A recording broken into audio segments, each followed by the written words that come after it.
les amis, bienvenue sur ma chaîne. Aujourd'hui nous allons partir à la découverte de l'église Notre-Dame et du château des Perriers à Clumanc dans les Alpes de Haute-Provence. Vous voulez toujours me suivre sur ma chaîne Laurent Collard mes vols de drone? N'hésitez pas à vous abonner en cliquant sur la petite cloche. Allez, au revoir, merci, à bientôt.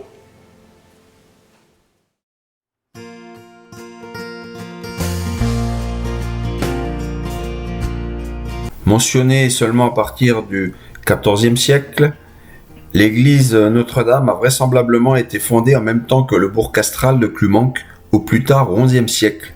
Mais la construction de la nef et de l'abside, aujourd'hui visible, ne peut guère avoir eu lieu avant le XIVe siècle. Au XVIe siècle, la façade occidentale a subi une réfection, ainsi qu'en témoigne la mouluration de la porte.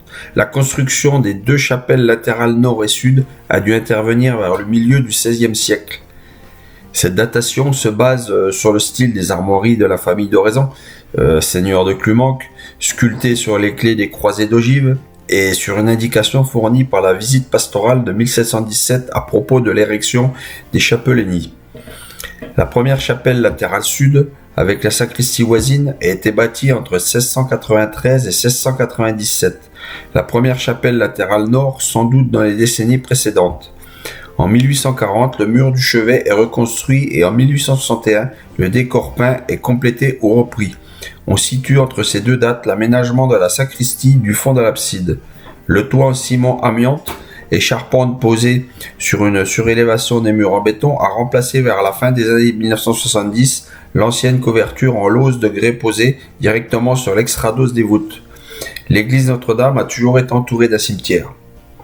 Mais le cantonnement de celui-ci sur les côtés sud ne date que du XIXe siècle. Il s'étendait auparavant plutôt à l'ouest et au nord.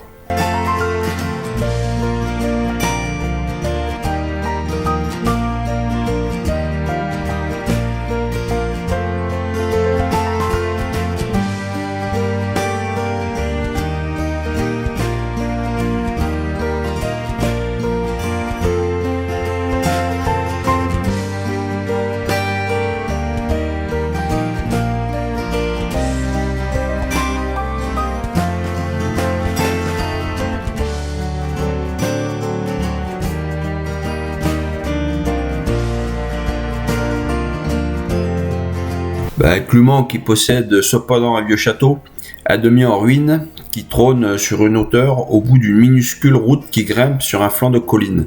Le château des Perriers, exemple parfait des petits châteaux de plaisance érigés en Haute-Provence au début du XVIIe siècle.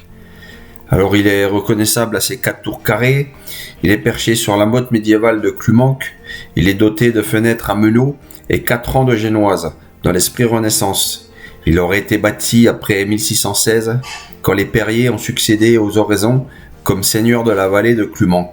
Aujourd'hui, le château a toujours belle allure. Ses 4 tours sont encore debout, en partie restaurées, mais c'est une propriété privée qui ne se visite pas.